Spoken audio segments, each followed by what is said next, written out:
सो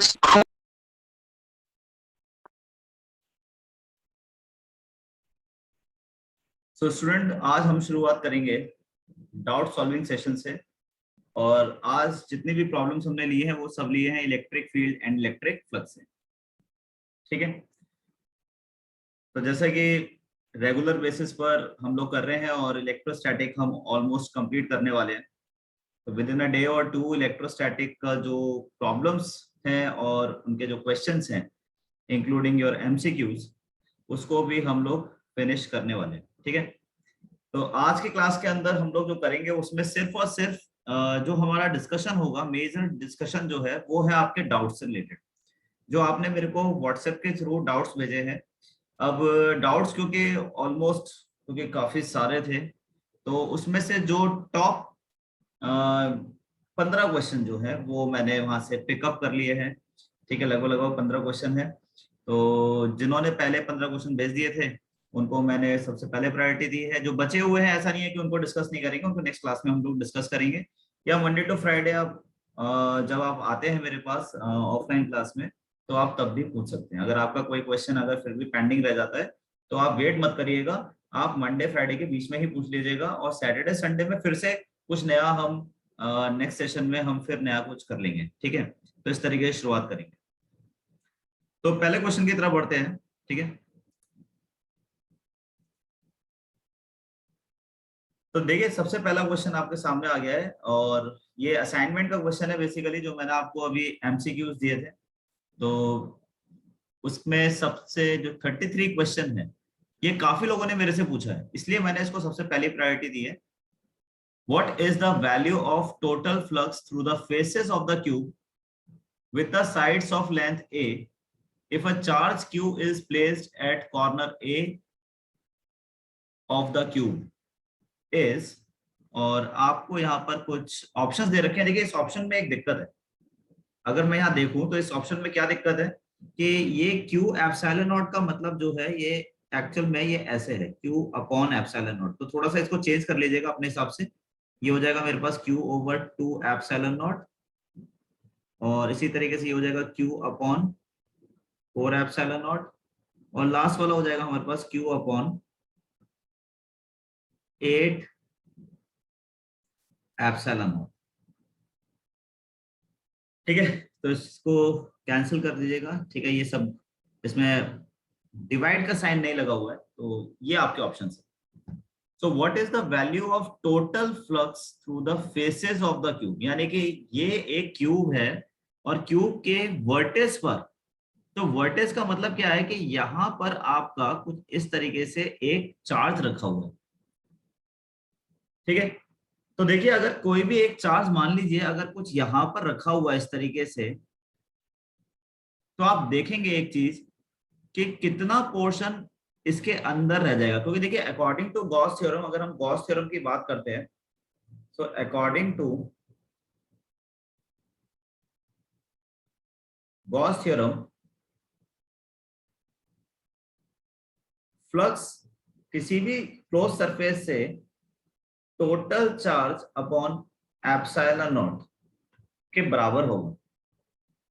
ठीक है, यानी कि इतना फ्लक्स बाहर है किसी भी क्लोज सरफेस है। अब इसमें जो क्यू है ये total charge enclose by the surface है, तो हमें ये देखना पड़ेगा कि अल्टीमेटली इस पूरे स्फीयर में से कितना चार्ज जो है वो एनक्लोज हुआ, तो इस चार्ज का कितना पार्ट अंदर रह जाता है। तो वो रह जाता है, अगर मैं कहता हूं कि अगर ये टोटल चार्ज क्यू था, ठीक है, टोटल चार्ज अगर ये क्यू था, तो इसका सिर्फ और सिर्फ अंदर जो रह जाता है वो ये वाला पोर्शन रह जाता है, this much, and this portion is nothing else is your Q by 8।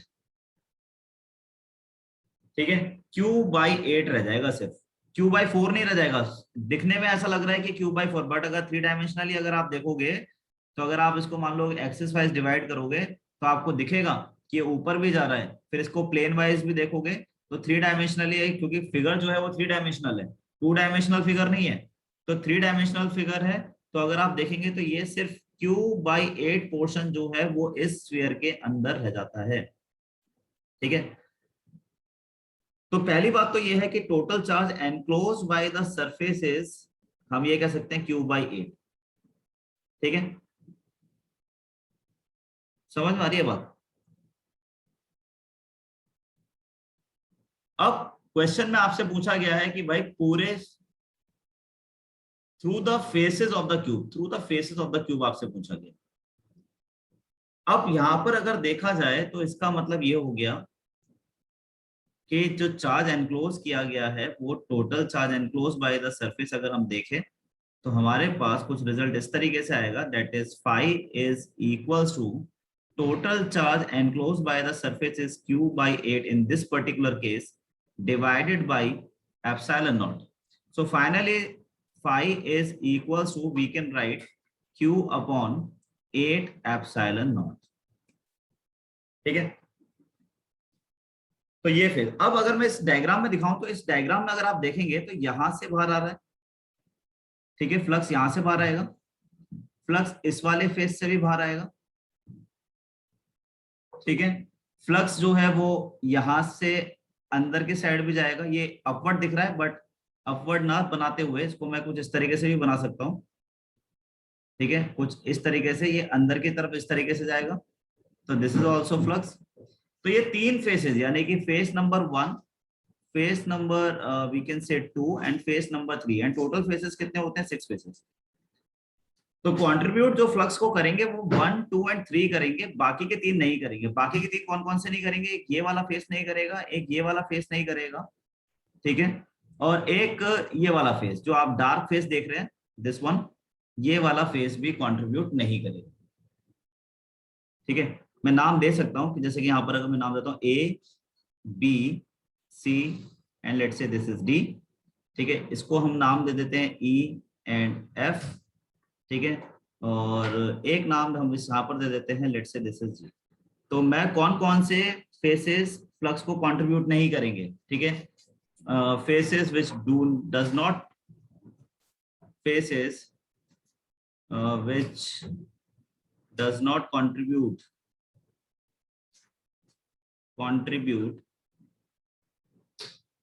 electric flux, तो वो फेसेस हो जाएंगे आपके पास ये 3 फेसेस, ठीक है। तो कौन कौन से फेस होंगे? एक हो जाएगा आपके पास ए बी सी डी, ठीक है, दूसरा हो जाएगा आपके पास ए बी जी एफ, और तीसरा फेस हो जाएगा आपके पास दैट इज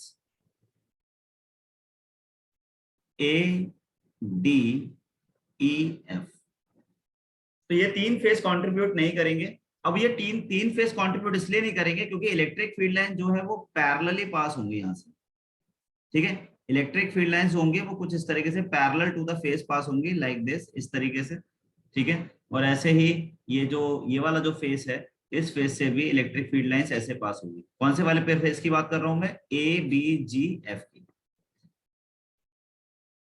तो इलेक्ट्रिक फ्लक्स कौन बनाता है? इलेक्ट्रिक फ्लक्स बनाता है परपेंडिकुलर इलेक्ट्रिक फील्ड लाइंस। अगर किसी भी सरफेस से अगर electric field lines perpendicularly pass होती हैं so they will contribute to flux, वो कंट्रीब्यूट करेंगी किसको? फ्लक्स को।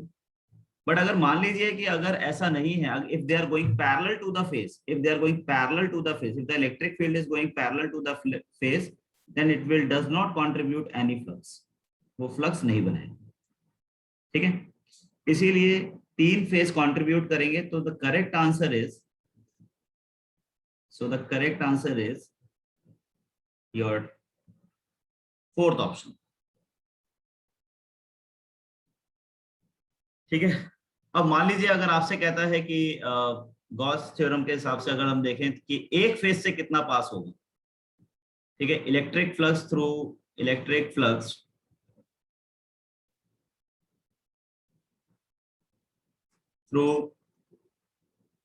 One phase of a cube के वन फेज। तो वन फेज से अगर हम बात करेंगे, तो वन फेज से अगर हम बात करते हैं तो phi dash is equals to, ये हो जाएगा फ्लक्स अपॉन 3 से डिवाइड कर देंगे इसे, क्योंकि अल्टीमेटली 3 फेज ही कंट्रीब्यूट कर रहे थे, 1 2 एंड 3 टोटल में, इसलिए इसे 3 से डिवाइड करेंगे इंस्टेड ऑफ 6, ठीक है। तो यहाँ पर मेरे पास आंसर हो जाएगा क्यू ओवर, क्योंकि ऑब्वियस सी बात है ये था हमारे पास Q upon 8 epsilon naught and divided by 3. So finally you will get q over 24 epsilon. ठीक है, चलिए बताइए, अगर क्लियर है तो फटाफट से चैट बॉक्स में क्लियर लिखेंगे सभी लोग।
चलिए नेक्स्ट क्वेश्चन की तरफ बढ़ते हैं। अगला क्वेश्चन है what is the value of electric flux on a plane of area 1 meter square on which an electric field of 2 volt per meter crosses with an angle of 30 degree। देखिए ये बहुत ही अच्छा क्वेश्चन है, और question को अच्छा इसलिए कह रहे हैं हम लोग क्योंकि इस क्वेश्चन में आपको क्या दे रखा है, इलेक्ट्रिक फील्ड गिवन है कितना, 2 वोल्ट पर मीटर। देखिए वोल्ट पर मीटर अगर हम बात करें तो वोल्ट पर मीटर इज ऑल्सो एन ऐसा यूनिट ऑफ इलेक्ट्रिक फील्ड। ठीक है, वोल्ट पर मीटर भी कहते हैं या फिर हम न्यूटन पर कूलम भी कहते हैं। अब क्वेश्चन में क्या बोल रहा है कि मान लीजिए कि आपके पास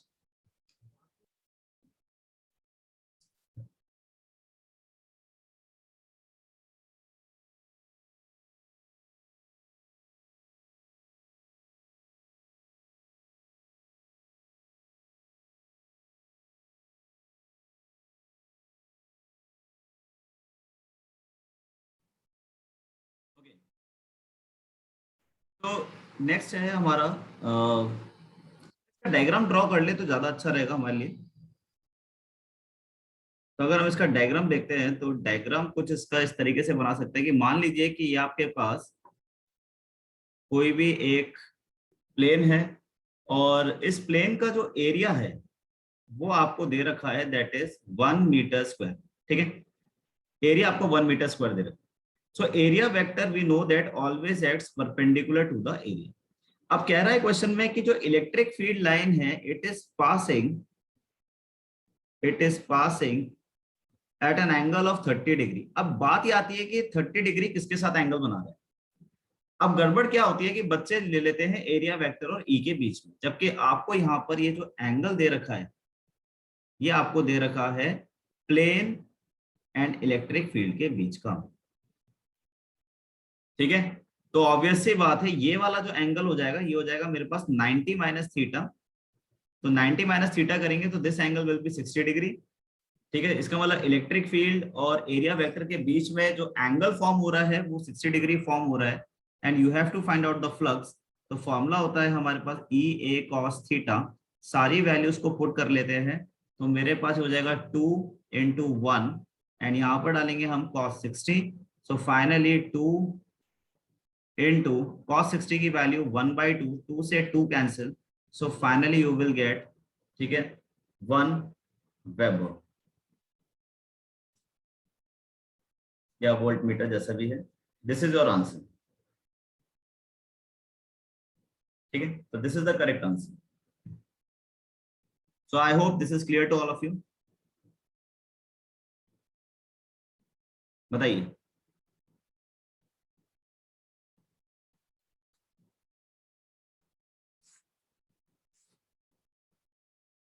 जैसे जैसे बोलते जा रहा हूं मैं, अगर बोल रहा हूँ आपसे क्लियर लिखिए फटाफट से, अगर क्लियर है तो क्लियर लिखिए,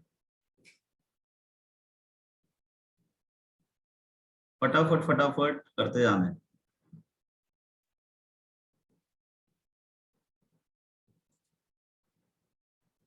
चलिए अगले क्वेश्चन की तरफ बढ़ते हैं। The dimensional formula of electric flux is, the dimensional formula of electric flux is, dimensional formula बताना इलेक्ट्रिक फ्लक्स का। तो देखिए इसको किस तरीके से करा जाएगा। सबसे पहली चीज ये है कि the dimensional formula of electric flux की जब हम बात करते हैं, तो अब तक आप लोगों ने पढ़ा है मास, लेंथ, टाइम, और अब यहां पर एक नई डायमेंशन और ऐड हो जाएगी जब हम इलेक्ट्रोस्टैटिक की बात करेंगे, दैट इज एम्पियर। तो ए क्या रिप्रेजेंट करेगा? Ampere current. ठीक है, अब किस तरीके से करना है? अब सबसे पहला काम तो यह है कि जैसे मैंने आपको स्टार्टिंग से बताते आ रहा हूं कि आपको बस फॉर्मूला याद होना चाहिए। इलेक्ट्रिक फ्लक्स का फॉर्मूला हमारे पास दो है, एक phi is equal to Q over epsilon naught, और दूसरा होता है हमारे पास phi is equal to E into D S cos theta. इन दोनों से ही आंसर आ सकता है, लेकिन मेरा मानना यह है कि जो सबसे इजीएस्ट है उसके तरफ हमें बढ़ना चाहिए। तो दिस इज इजीएस्ट। क्यों? क्योंकि अगर मैं यहां पर देखता हूं कि फाई इज इक्वल टू ई, तो इलेक्ट्रिक फील्ड का अगर मैं एसआई यूनिट की बात करूं तो होता है हमारे पास न्यूटन पर कूलम। ठीक है, न्यूटन पर कूलम। या इलेक्ट्रिक फील्ड का फॉर्मूला हम इसको लिख सकते हैं कुछ इस तरीके से, we can write also formula. तो फॉर्मूला हम लिख सकते हैं फोर्स अपॉन चार्ज। ठीक है, एंड दिस इज डीएस, और कॉस थीटा की तो कोई डायमेंशन नहीं होगी तो इसको छोड़ देते हैं। तो force can be written as, ठीक है, तो force can be written as m1 l1 t minus 2, area can be written as length into breadth, यानी कि L इंटू L, तो we can write L into L यानी L square. ठीक है, so we can write L square upon charge. Now charge can be written as current multiplied by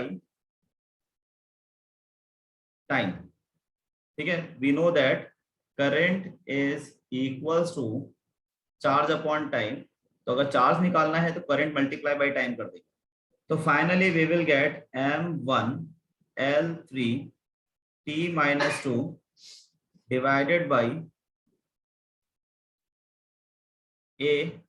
अब current को हम क्या रिप्रेजेंट करेंगे? a, ampere. ठीक है, इट्स अनदर डायमेंशन, और t is time, so we will write t1।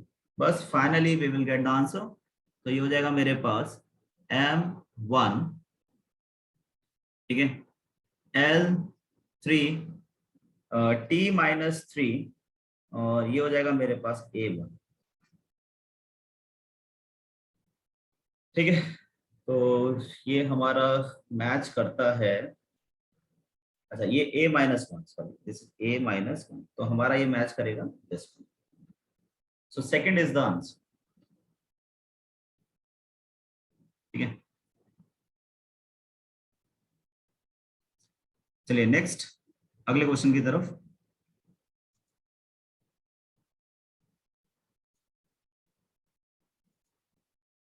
An electric charge q is placed at one of the corners of a cube of side A. The electric flux on one of its faces will be, चलिए ये तो आप answer बता सकते हैं, option बताइए फटाफट से। ए बी सी है, ठीक है, चलो बताओ। ये तो मेरे को उम्मीद है कि अब इसका आंसर आना चाहिए। बताइए इसका आंसर क्या होगा? ए बी सी में से आंसर बताना है। ये मान लीजिए ये ए है आपका, दिस इज ए, ठीक है, this is B, this is C, and this is D. चलिए चैट बॉक्स में बताइए इसका आंसर क्या होगा? ए बी सी डी में से आंसर बता दीजिए फटाफट से। Yes, very good. So the correct answer is, yes बिल्कुल सही है, the correct answer is D. अभी थोड़ी देर पहले बताया था मैंने आपको कि भाई ये मेरा क्यूब था, क्यूब के एज की बात होती है तो जब H की बात होती है तो अंदर जो पार्ट होता है, सिर्फ अंदर वाला पार्ट, वो सिर्फ Q/8 होता है। तो टोटल फ्लक्स जो बाहर आएगा वो आएगा Q/8 अपॉन एप्सिलॉन नॉट। ठीक है, अब वो 3 फेज से बाहर आएगा, एक इस वाले फेज से बाहर आएगा, इस वाले फेज से बाहर आएगा, और एक अंदर इस वाले फेज से जाएगा। ये 3 फेज कंट्रीब्यूट करेंगे। ठीक है, और अगर आपसे पूछा गया सिर्फ एक फेज से बताइए, मान ली इस वाले फेज से बताइए, सिर्फ एक फेज से बताइए कितना पास होगा, 5 डैश, तो ये हो जाएगा 5, यानी टोटल जितना पास हो रहा है डिवाइडेड बाई 3। तो बस आपका आंसर आ चुका है, Q/8 divided by 3। So you will gate Q/8। Epsilon not भी था यहाँ पर, तो एप्सिलॉन नॉट भी लिख देंगे यहाँ पर। ठीक है, we will write epsilon naught. ठीक है, तो बस आपके पास आंसर आ जाएगा, that is Q/24 epsilon naught. ठीक है, इस तरीके से करेंगे। चलिए, बहुत बढ़िया, आगे बढ़ते हैं। Electric flux lines due to a infinite sheet of charges. अगर मान लीजिए एक इलेक्ट्रिक फील्ड लाइंस है due to a infinite sheet of charge. अब इनफाइनाइट शीट ऑफ चार्ज की वजह से अगर हम देखें तो मान लीजिए कि ये आपके पास कुछ इस तरीके से हम ड्रॉ करके दिखा सकते हैं। ठीक है, और मान लीजिए कि इनफाइनाइट शीट ऑफ चार्ज है और यहाँ पर आपके पास बहुत सारे चार्जेस हैं, इनफाइनाइट शीट। तो इनफाइनाइट शीट की वजह से किस तरीके से इलेक्ट्रिक फील्ड लाइंस पास होंगी। ठीक है, तो एक पहली बात तो यह है कि इलेक्ट्रिक फील्ड लाइंस की जब हम बात करते हैं तो कन्वर्जिंग का मतलब होता है क्या इलेक्ट्रिक फील्ड लाइंस एक दूसरे की तरफ मूव करेंगी, कन्वर्जिंग नेचर की, दिस इज कन्वर्जिंग। ठीक है, दूसरा ऑप्शन ये है क्या ये डाइवर्जिंग नेचर की होंगी, क्या ये एक दूसरे से दूर की तरफ भागेंगी। तीसरा है uniform and perpendicular to the shift, नहीं है ये, इसको कैंसिल कर दीजिएगा अपनी कॉपी में भी, ये शीट है।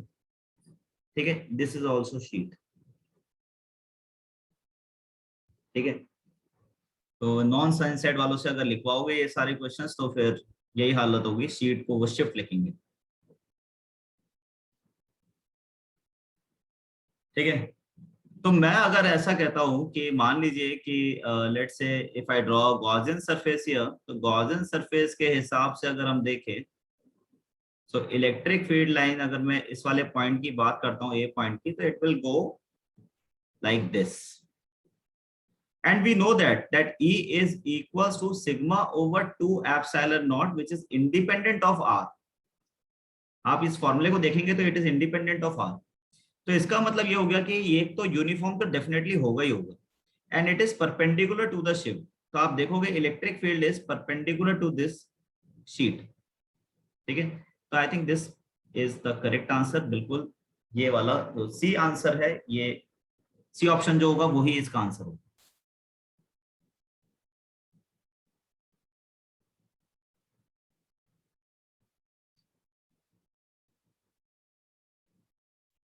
चलिए बताइए, समझ में आ रहा है तो यस लिखिए फटाफट से।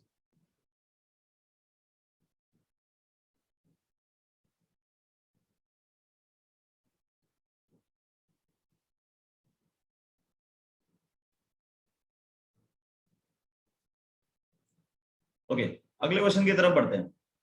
Electric field due to thin spherical shell of uniform surface charge density sigma.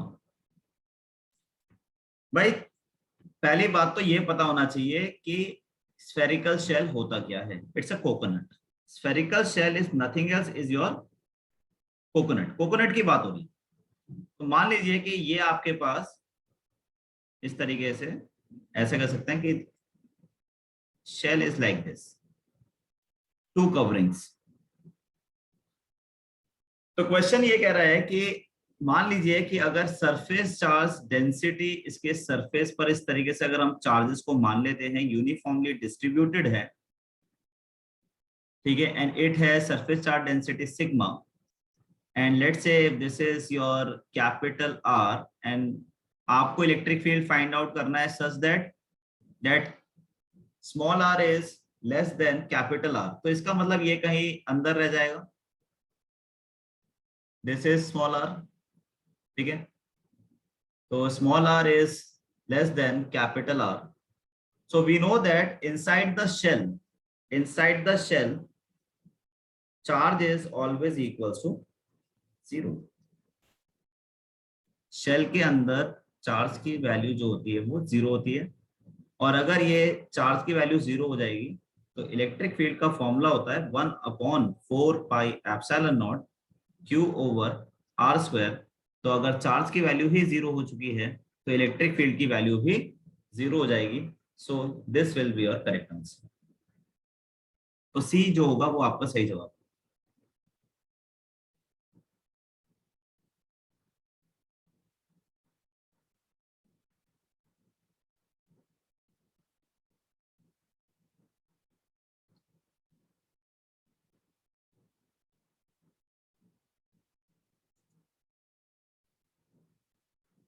बताइए,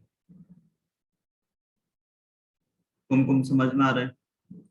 लावण्य, महिमा दास, बताइए। अर्पित समझ में आ रहा है? हर्ष,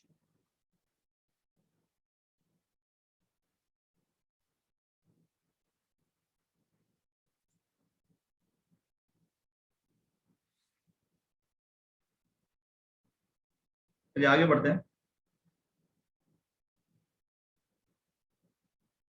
अगला क्वेश्चन है electric field due to thin spherical shell of uniform surface charge density. ये तो सेम ही आ गया है, I think this is a same question, वही सेम क्वेश्चन है, ठीक है। तो ये तो रिपीट हो गया है, ठीक है। आगे बढ़ते हैं, इसमें ज्यादा टाइम वेस्ट करने की जरूरत नहीं है।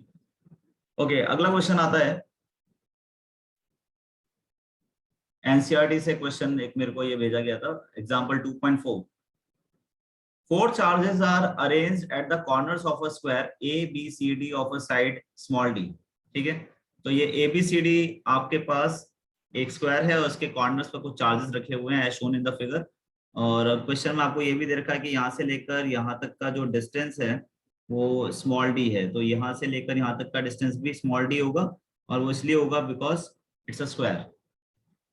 तो क्वेश्चन में कह रहा है कि find the work required to put together this arrangement. तो कितना हमें वर्क करना पड़ेगा ताकि हम इस स्क्वायर को बना के रखें। तो एक अरेंजमेंट जब फॉर्म करने की बात आती है, यानी इट्स अ कॉन्फ़िगरेशन, तो whenever we talk about the arrangement, configuration, position, shape, size, तो we have to find out the potential energy।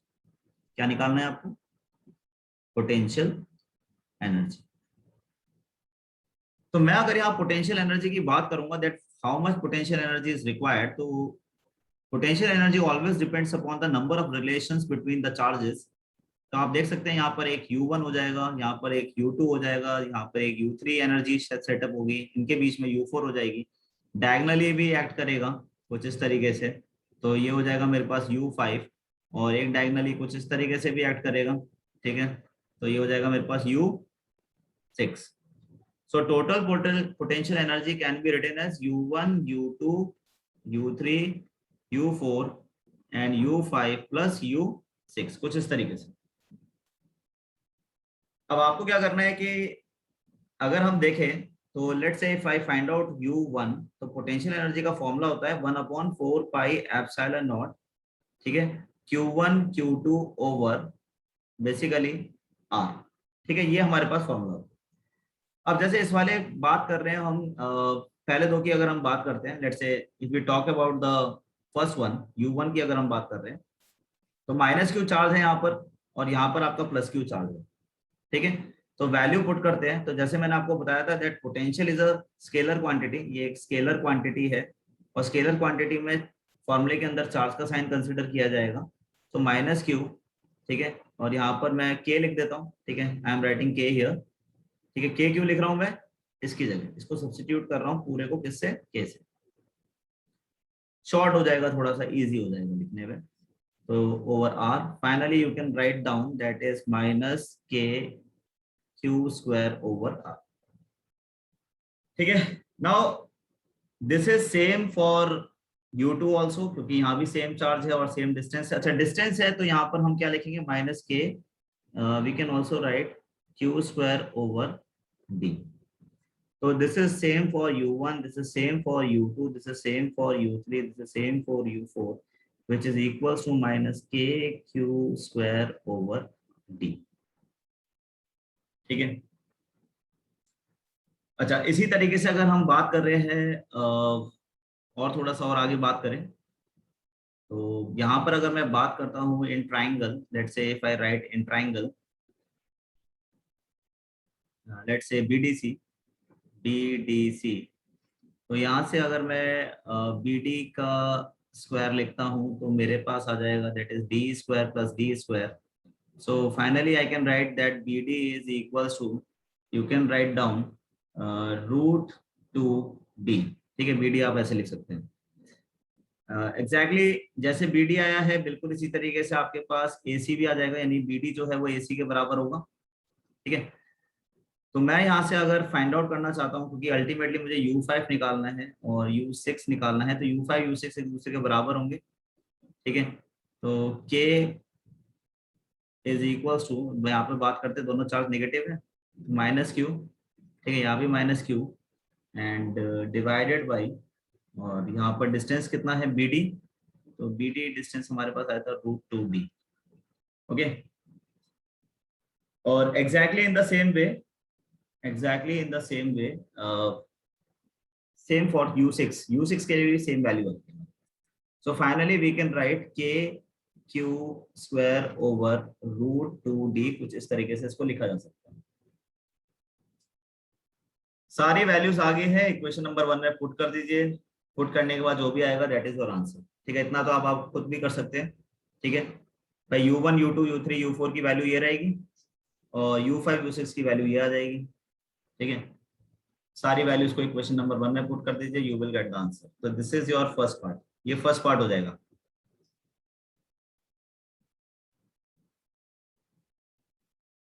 ठीक है, मैं दोबारा से एक बार फिर से बता देता हूँ. देखो, जब भी पोटेंशियल एनर्जी निकालने के लिए, पहली बात तो ये है कि मुझे कैसे पता चला कि यहाँ पोटेंशियल एनर्जी निकालना है, जबकि पूछा गया था find the work required to put together this arrangement, यानी कि कितना वर्क डन करना पड़ेगा कि मुझे चार चार्ज को एक स्क्वायर की फॉर्म में बैठाना पड़ेगा. तो स्क्वायर की फॉर्म में बैठाने की जब बात हो रही है, यानी कि एक कॉन्फ़िगरेशन बनाने की बात हो रही है, एक स्ट्रक्चर बनाने की बात हो रही है, और उसमें वर्क डन की बात हो रही है, तो फिर पोटेंशियल एनर्जी ही निकालना होता है. पोटेंशियल एनर्जी हमेशा डिपेंड करता है नंबर ऑफ चार्जेस के बीच में रिलेशन. जैसे कि आप देख सकते हैं कि यहाँ पे टोटल नंबर ऑफ चार्जेस 4 है, तो आप देख सकते हैं कि A और B के बीच में रिलेशन फॉर्म होगा, फिर B और C के बीच में होगा, फिर C और D के बीच में होगा, एंड D और A के बीच में होगा. एग्जैक्टली इन द सेम वे फिर इनमें डायगोनली भी होगा, U5 एंड U6. ठीक है, तब जाके एक स्क्वायर फॉर्म होगा. फिर हमने क्या करा कि इन सब की वैल्यू फाइंड आउट करी. फॉर्मूला होता है इसका 1/4 और Q1 Q2 ओवर R. ठीक है, सारी वैल्यूज पुट करिए, तो चार्ज का साइन कंसिडर किया जाएगा, तो चार्ज का साइन लेते हुए वैल्यूज को सब्स्टिट्यूट करना शुरू करिए. आपके पास U1 U2 U3 U4 की वैल्यू आएगी minus K Q square over D. ठीक है, इसी तरीके से U5 U6 निकालने के लिए सबसे पहले आपको डिस्टेंस निकालना पड़ेगा B से लेकर D तक, यानी B से लेकर, अगर हम यहाँ बात करें कि B से लेकर D तक कितना डिस्टेंस है, यहाँ से लेकर यहाँ तक का डिस्टेंस, ये हमें निकालना पड़ेगा पहले. और एक बार ये डिस्टेंस आ जाएगा हमारे पास, तो ये जो BD आया हमारे पास, so that is equal to root 2D, Pythagoras से हमने निकाल लिया और इसकी वैल्यू को सब्स्टिट्यूट कर दिया. सिमिलरली AC की वैल्यू भी सेम रहेगी, क्योंकि चार्जेस यहाँ भी पॉजिटिव ही आएगा जब मल्टीप्लाई कर देंगे हम इसे, और रूट 2D डिस्टेंस आएगा. सारी वैल्यूज को उठाकर इक्वेशन नंबर 1 में पुट करना है, यू विल गेट आंसर. ठीक है, इसके सेकंड पार्ट की बात करें तो देखिए सेकंड पार्ट में क्या कह रहा है, a charge Q0 is brought to the centre. तो क्वेश्चन नंबर 2 की अगर हम बात करें तो ये कह रहा है कि चार्ज Q0 को, यहाँ पे एक चार्ज है Q0, इसको हम सेंटर पर लेकर आते हैं. ठीक है, the 4 charges being held fixed at its corner, चारों चार्ज ABCD जो चार्ज है वो वहीं रहेंगे.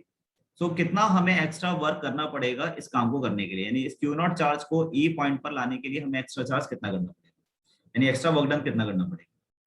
तो एक्स्ट्रा वर्क डन करने के लिए अगर हम बात करें तो भाई एक्स्ट्रा वर्क डन तो यहाँ पे 0 करना पड़ेगा, सीधी सी बात ये. ठीक है, no work is required to be done. उसकी वजह क्या है,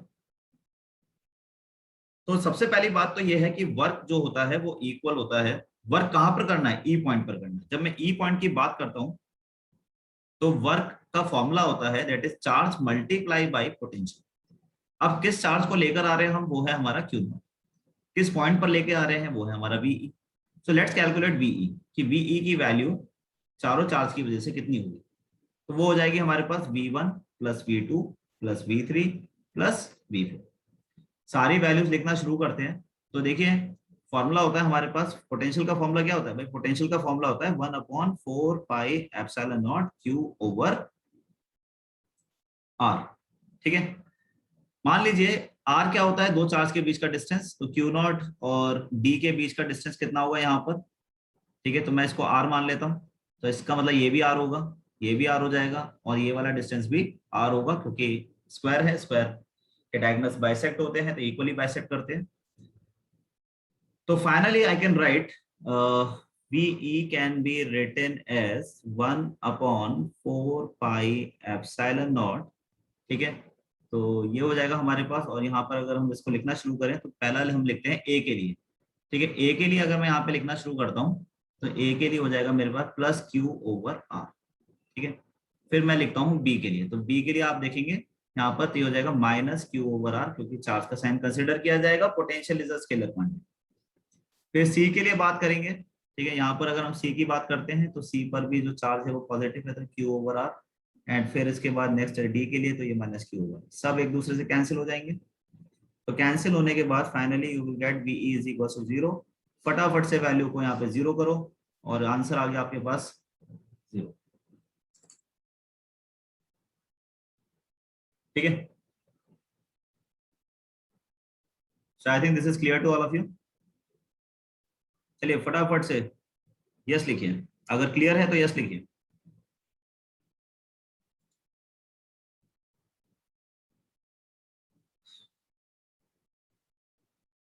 practice, it's all about practice. आप प्रैक्टिस करिए। आपको अगर पर्सनली भी अगर मुझे अगर आपको सिखाना पड़ेगा तो वो भी सिखाएंगे, लेकिन इट्स ऑल अबाउट प्रैक्टिस। ठीक है, सभी का कंट्रीब्यूशन चाहिए। ऐसा नहीं कि सिर्फ वही दो चार बच्चे परफॉर्म करते आ रहे हैं जो पिछले 10 साल से करते आ रहे हैं और वही फिर दोबारा से परफॉर्म कर रहे हैं, बाकियों को भी अब करना पड़ेगा। ठीक है, चलिए नेक्स्ट आगे बढ़ते हैं। अगला क्वेश्चन है, एक क्वेश्चन ये भी मेरे से पूछा गया था। ABC is an equilateral triangle whose side is 0.05 metre. एक इक्विलेटरल ट्राइंगल है, ठीक है, और क्वेश्चन इस तरीके से आपको दे रखा है कि let's say there is an equilateral triangle.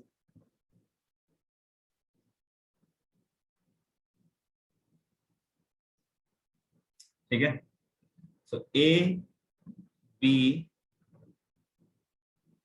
नहीं कुछ इस तरीके से नहीं है, या इस तरीके से कह सकते हैं, थोड़ा सा इसको अपने हिसाब से ड्रॉ करेंगे। देखो क्वेश्चन को जितना अपने हिसाब से ड्रॉ करोगे उतना अच्छा रहेगा।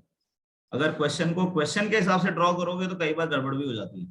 देखो ABC is an equilateral triangle whose side is 0.05 metre. ठीक है, साइड हमें दे रखा है तो सारी साइड्स जो होंगी वो बराबर होंगी। तो ये भी R है, ये भी R है और ये भी R है, और R की वैल्यू को मैं लिख सकता हूँ दैट इज 0.05 मीटर। ठीक है, ये मेरे को दे रखा है।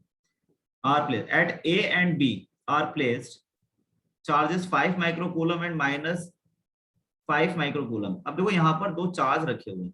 ठीक है, ये एक चार्ज यहाँ पर रखा हुआ है, एक चार्ज आपका यहाँ पर रखा हुआ है। तो इसको A मान लेते हैं और इसको हम B मान लेते हैं। यहाँ पर 5 माइक्रोकूलम रखा हुआ है और यहाँ पर -5 माइक्रोकूलम चार्ज रखा हुआ है। तो ऑब्वियस सी बात है ये वाला जो पॉइंट होगा ये क्या होगा, सी पॉइंट होगा। ठीक है, अब क्वेश्चन में कह रहा है the direction of resultant field, यानी field means electric field, field means electric field. तो इलेक्ट्रिक फील्ड बताइए कि सी पॉइंट पर क्या होगा, इलेक्ट्रिक फील्ड की डायरेक्शन हमें बता। ओके, तो कुछ ऑप्शन हमें दे रखे हैं, parallel to AB, parallel to BA, along AC, can not be predicted. ठीक है, तो कैसे करेंगे इस क्वेश्चन को। देखो करने का तरीका बहुत सिंपल। सबसे पहला काम, जहां भी हमें इलेक्ट्रिक फील्ड के बारे में पता करना होता है वहां पर सबसे पहला काम क्या करते हैं, वहां पर +1 coulomb charge. Now positive positive repulsion, तो पॉजिटिव पॉजिटिव रिपल्शन है, तो ये रिपल्शन की वजह से this will go in this direction, तो this is the direction of the electric field which is let's say E, हम ई नाम दे देते हैं इसको, ठीक है।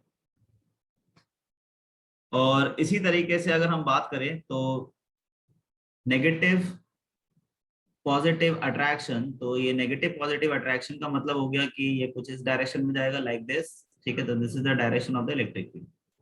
तो इसको मैं ई ए नाम दे सकता हूँ, इसको मैं ई बी नाम दे सकता हूँ, और अगर मैं बात करता हूँ तो कंपोनेंट्स में ब्रेक करने के लिए क्वाड्रेंट बना लेते हैं यहाँ पर, ठीक है। Let's say if we make a quadrant here, तो मैं इसको ब्रेक कर सकता हूँ इसको सब कंपोनेंट्स में। कैसे? नाउ ई ए को इसके कंपोनेंट्स में अगर हम ब्रेक करेंगे, तो अगर ये एंगल हमारा थीटा है, तो ऑब्वियस सी बात है this angle is also theta, ये एंगल भी हमारा थीटा होगा क्योंकि इक्विलैटरल है। तो by alternate angle this angle is also theta, and consequently क्योंकि ये थीटा है तो by corresponding angle this angle is also theta. Now E A को अगर मैं डिवाइड करता हूँ कंपोनेंट्स में, तो इसके दो कंपोनेंट फॉर्म होंगे। एक होगा horizontal component which is E A cos theta, और दूसरा वाला हो जाएगा automatically this is your vertical component which is E A sine theta. कुछ इस तरीके से लिखेंगे। Exactly in the same way EB को भी दो पार्ट्स में ब्रेक करेंगे, जिसके साथ एंगल बनाएगा वो हो जाएगा मेरे पास E B cos theta, and automatically दूसरा वाला जो हो जाएगा वो हो जाएगा हमारे पास ई बी साइन थीटा, ठीक है। सो अब यहाँ पर देखा जाए तो इलेक्ट्रिक फील्ड का फॉर्मूला अगर मैं लिखता हूँ ई ए के लिए, तो क्या लिखेंगे? 1/4 पाई एप्सिलॉन नॉट, ठीक है, and Q over R square. तो क्यू हमारे पास था 5 × 10⁻⁻⁶ ओवर आर स्क्वायर, जो भी डिस्टेंस आपको दे रखा है, तो आर की वैल्यू तो आपको दे रखी है 0.05, ठीक है। और अगर मैं ईबी लिखना चाहता हूं तो ईबी भी सेम ही आएगा which is 1/4 pi epsilon naught, ठीक है, and 5 × 10⁻⁻⁶ over R square. Minus sign क्यों नहीं लगाएंगे भाई? माइनस साइन क्यों नहीं लगाएंगे? क्योंकि ये एक वेक्टर क्वांटिटी है, electric field is a vector quantity. यहाँ पर डायरेक्शन का रोल होता है, यहाँ पर चार्ज के साइन का कोई रोल नहीं होता। तो चार्ज का साइन इलेक्ट्रिक फील्ड के फॉर्मूले में नहीं लिया जाएगा। इवन कोई भी वेक्टर क्वांटिटी है उसमें अगर चार्ज आता है तो उसमें साइन कंसिडर नहीं किया जाएगा। तो ये बात तो प्रूव हो गई कि ये जो है वो बराबर है ईबी के, तो ये बात भी प्रूव हो गई कि भाई ये दोनों एक दूसरे से कैंसिल हो जाएंगे। और ये एक दूसरे से कैंसिल इसलिए होंगे because both are acting in the same sorry opposite direction, both are acting in the opposite direction, और दोनों सेम है क्योंकि ई ए साइन थीटा और नीचे E B sine theta equal हो गए क्योंकि ई ए बराबर हो गया किसके? ई बी के। तो अल्टीमेटली जो रिजल्टेंट आएगा, अगर आप देखेंगे रिजल्टेंट, तो वो क्या हो जाएगा? You can write E A cos theta plus E B cos theta, और आप देख सकते हो इसकी डायरेक्शन, क्योंकि आपको तो सिर्फ डायरेक्शन से मतलब है, तो इसकी जो डायरेक्शन आ रही है वो ए से बी की तरफ आ रही है, ठीक है। तो देखो आंसर क्या हो गया? Parallel to A B, parallel to A. Yes, Aakash Saini you are correct. Sanket ने भी बिल्कुल सही बताया है, ठीक है, गुड।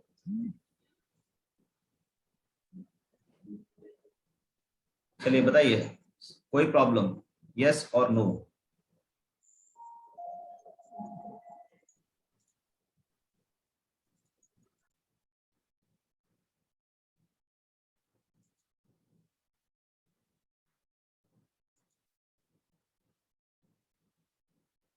ठीक है, अगले क्वेश्चन की तरफ बढ़े।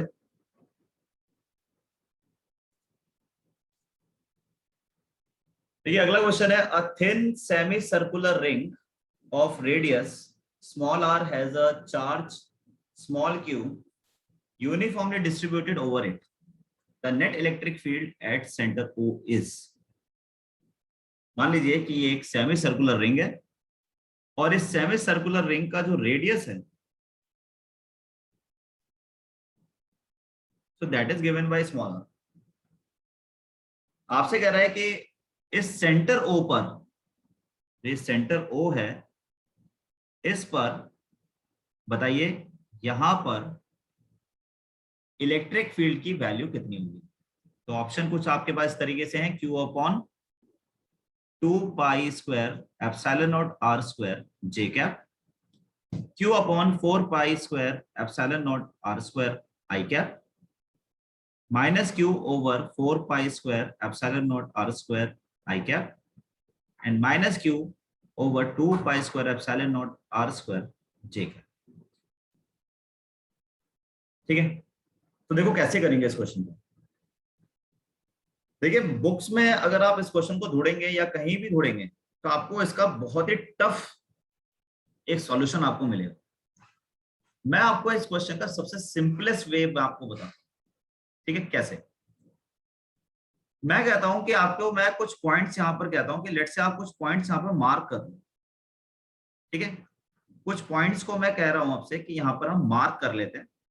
मार्क का मतलब है कि जैसे यहां पर मैंने एक पॉइंट ये मार्क कर लिया, एक पॉइंट यहां मार्क कर लिया, एक पॉइंट ये वाला मार्क कर लेते हैं। इतनी जितने डिस्टेंस पर यहाँ पर है बिल्कुल एक पॉइंट यहाँ पर मार्क करते हैं और एक पॉइंट यहाँ मार्क करते हैं। इसको नाम देते हैं लेट से ए, इसको नाम देते हैं लेट से बी, इसको नाम देते हैं लेट से सी, इसको नाम देते हैं डी, एंड लेट से इसको नाम देते हैं ई। क्योंकि यूनिफॉर्म है तो चार्ज की value A B C D E पर बराबर होगी। किस पॉइंट पर निकालना है? ओ पॉइंट पर निकालना है। अब मैं अगर आपसे ये कहता हूं कि सबसे पहले मैं अगर ए और ई की बात करता हूं तो ए और ई मिलकर अगर मैं कहूं कि इलेक्ट्रिक फील्ड कैसे एक्ट करेगा, तो सबसे पहला काम आप क्या करेंगे? यहाँ पे +1 कूलम चार्ज रखेंगे क्योंकि भाई इलेक्ट्रिक फील्ड निकालना है। मैंने आपको तरीका बता रखा है, जहां भी कहीं इलेक्ट्रिक फील्ड निकालना होता है वहां पर क्या करते हैं? +1 कूलम चार्ज रखते हैं।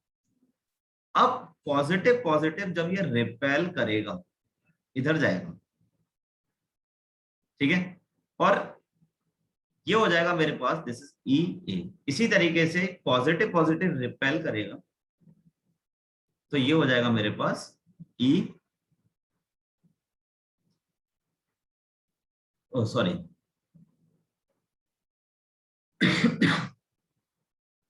वी विल राइट ई ई। ठीक है, तो आप मैं ये कह सकता हूं कि ई ए और ई ई की वैल्यू बराबर होगी।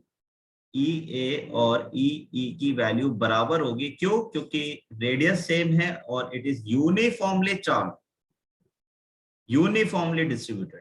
यूनिफॉर्मली में चार्जेस की वैल्यू भी सेम है। तो फॉर्मूला होता है हमारे पास 1/4 pi epsilon naught Q over R square. अगर चार्ज भी सेम है और आर भी सेम है, रेडियस भी सेम है, क्योंकि it's a semi circular ring, तो फिर इलेक्ट्रिक फील्ड की वैल्यू भी सेम होगी। और and because both are acting in the opposite direction so they will cancel out each other. ठीक है, तो ये एक दूसरे को कैंसिल कर रहे हैं। ये बात क्लियर हो गई यहाँ पर?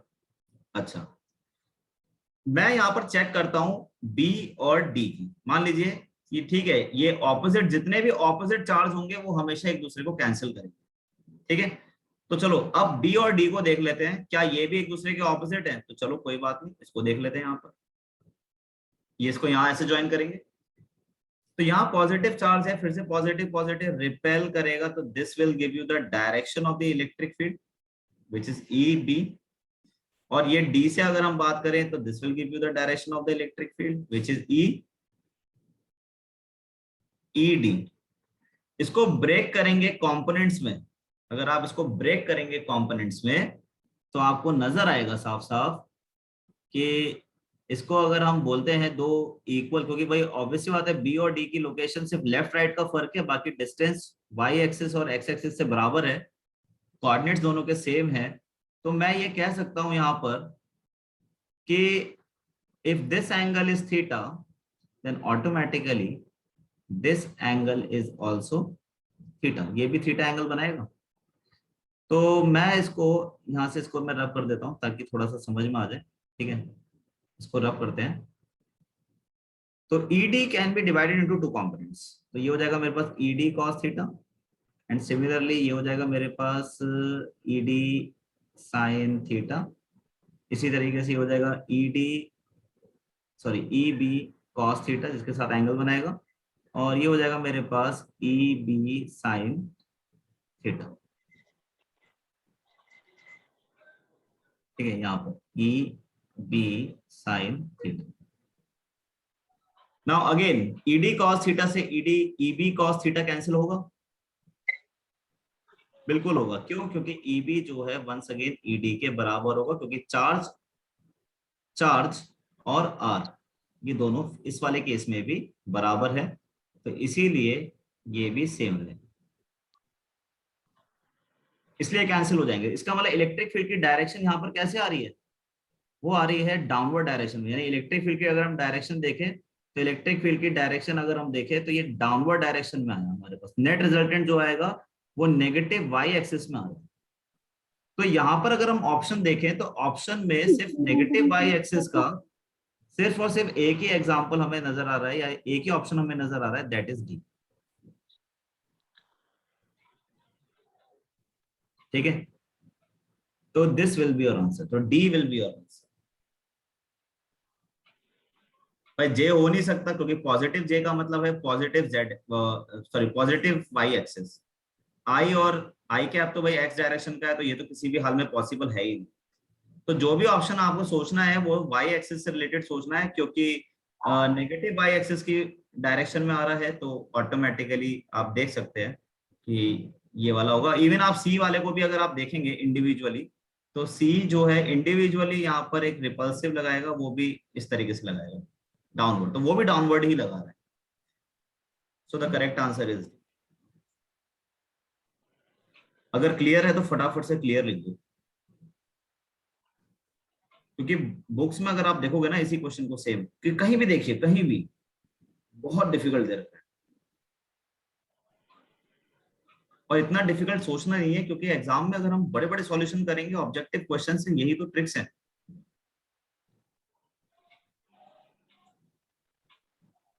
हमें कोई सॉल्यूशन करके नहीं आना है, हमें सिर्फ एक करेक्ट आंसर लगा के आना है।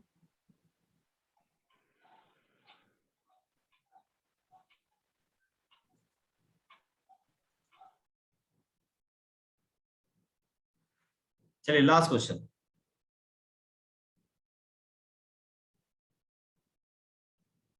और charge ball B hangs from a silk thread S, which makes an angle theta with a large conducting sheet P, as shown in the figure. The surface charge density sigma of the sheet is proportional to A cot theta, B cos theta, C tan theta, D sin theta। ठीक है, तो एक आपको sheet दे रखी है, आपको यहाँ पर आप देख सकते हैं, यहाँ पर आपको एक शीट गिवन है। ठीक है, और इस शीट का अगर हम देखें तो इस शीट की वजह से ये कह रहा है कि भाई बी पॉइंट पर बताइए कि बी पॉइंट पर जो सरफेस चार्ज डेंसिटी है सिग्मा, ये डायरेक्टली प्रोपोर्शनल होगा कॉट थीटा के, कॉस थीटा के, टेन थीटा के, या साइन थीटा। ठीक है, ये बताना है। अब एक बात साफ समझ में आ रही है यहाँ पर भी कि भाई ये एक स्ट्रिंग से कनेक्टेड है, this is a string S. ठीक है, भाई आपको दे रखा है ना थ्रेड, तो thread is nothing else is your string, ये एक तरीके का स्ट्रिंग का काम करेगा। So tension always acts in a compressive way. मैं 11th में आपको बार बार ये चीज सिखाता आया हूं कि कंप्रेसिव नेचर का होता है। मैं अगर यहाँ पर आपके लिए अगर यहाँ पर कुछ इस तरीके से क्वाड्रेंट सिस्टम अगर मैं ड्रॉ कर दूं just to understand the things, तो इसको मैं क्वाड्रेंट सिस्टम में जब मैं ड्रॉ करूंगा तो किसी भी वायर बेल्ट, ठीक है, या रोप, किसी भी अगर स्ट्रिंग के अंदर अगर हम बात करें तो टेंशन हमेशा कंप्रेसिव बनाते हैं। तो अगर ये एंगल थीटा है तो this angle is also theta. ठीक है, and this is your spherical ball. So spherical ball का जो वेट होगा it will act vertically downward, so let's say we can write W. ठीक है, एंड टेंशन को डिवाइड कर सकते हैं दो कंपोनेंट्स में, तो टी जिसके साथ एंगल बनाएगा वो ऑटोमेटिकली हो जाएगा मेरे पास, that is T cos theta, and this will becomes two T sine theta. ठीक है, क्योंकि ये जो बॉल है यहाँ पर अगर हम देखें तो इट्स अ चार्ज बॉल। ठीक है, तो पॉजिटिव पॉजिटिव रिपल्शन। ठीक है, तो रिपल्शन की वजह से यहाँ पर जो फोर्स लगेगा तो that is equal to Q into E, electric field जो भी है प्लेन शीट लगाएगा, प्लेन शीट कितना इलेक्ट्रिक फील्ड लगाएगा, चलिए बताइए, प्लेन शीट कितना इलेक्ट्रिक फील्ड लगाएगा? अगर इसकी सरफेस चार्ज डेंसिटी सिग्मा है तो इलेक्ट्रिक फील्ड बी पॉइंट पर कितना लगाएगा, that is sigma over 2 epsilon naught. ठीक है, ये सब हमें पता होना चाहिए, application of Gauss theorem. Okay, now the ball is in equilibrium. If the ball is in equilibrium, so in equilibrium, अगर हम equilibrium की बात करें, तो equilibrium की जब हम बात करते हैं तो we can write t sin theta is equals to QE, and similarly we can also write that is t cos theta is equals to we can write W। ठीक है, दोनों को डिवाइड कर देते हैं, दोनों को डिवाइड कर देंगे तो ये t से t कैंसिल हो जाएगा। So finally you will get tan theta is equals to q। Now E can be replaced by, जैसे अभी मैंने आपको बताया, sigma over 2 epsilon naught divided by W। So finally you will get tan theta is equals to sigma into q over you can write 2W epsilon. अब आप देख सकते हैं कि यहाँ से आपको सिग्मा निकालना था, तो sigma is equals to, you can also write 2W epsilon naught over Q into tan theta। So finally sigma is directly proportional to tan theta, so the correct answer is tan theta।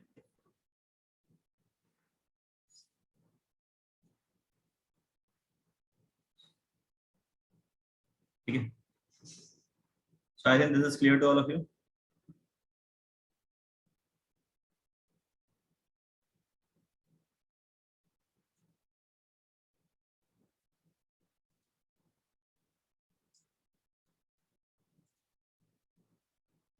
ठीक है, अगर किसी को भूख लगने लगी हो तो बता देना भाई। तो ये सारे क्वेश्चंस हम लोग कर चुके हैं, काफी सारे क्वेश्चंस हम कर चुके हैं। So this is all about your problems हमने यहाँ पर काफी सारी कोशिश करी है, ऑलमोस्ट सभी की कोशिश करी है। फिर भी अगर किसी की रह जाती है तो नेक्स्ट सेशन में हम लोग उसको इंक्लूड करेंगे। ठीक है, एंड प्लीज प्रैक्टिस मोर। एक मैंने आपको जितनी भी सारी चीजें बताई हैं, प्लीज उन सभी चीजों को फॉलो करिए। ठीक है, और जबरदस्त तरीके से पढ़ाई करिए।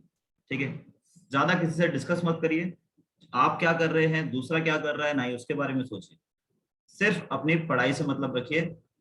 जितना ज्यादा अपने आप से टॉक करोगे उतना ज्यादा अच्छा है, जितना ज्यादा अपने टीचर से बात करोगे उतना ज्यादा अच्छा है। किसी और से बात करने की जरूरत नहीं है, किसी की फिजिक्स किस लेवल पे चल रही है, आपकी किस लेवल पे चल रही है, इस बात से कोई मतलब नहीं है। आपको सिर्फ अपने अंदर इम्प्रूवमेंट देखना है। अभी भी आपके पास काफी अच्छा खासा टाइम है, अच्छी खासी प्रैक्टिस हो सकती है। और जिस तरीके से हम लोग कर रहे हैं डेप्थ में जा जाकर, जितनी डेप्थ हमने अचीव कर लिया अब तक, वो कमेंडेबल। ठीक है, बाकी जितना काम मैंने आपको दिया था सैट संडे में वो सब आप लोग करें। ठीक है, okay okay. Akash Saini saying thank you sir, nice doubt session. Okay, thank you so much. ठीक है, कोशिश करते हैं कि बेस्ट से बेस्ट जो दे सकते हैं। और क्योंकि देखो इतनी सारी प्रॉब्लम्स होती हैं, अगर आपको मैं अगर क्लास में भी बताऊंगा तो 4 से 5 क्वेश्चन, अब यहाँ बैठ के हमने कम से कम 13-14 क्वेश्चन कर लिए। आपको समझ सकते हैं कि ऐसा क्यों करना पड़ रहा है। ठीक है, okay, thank you so much.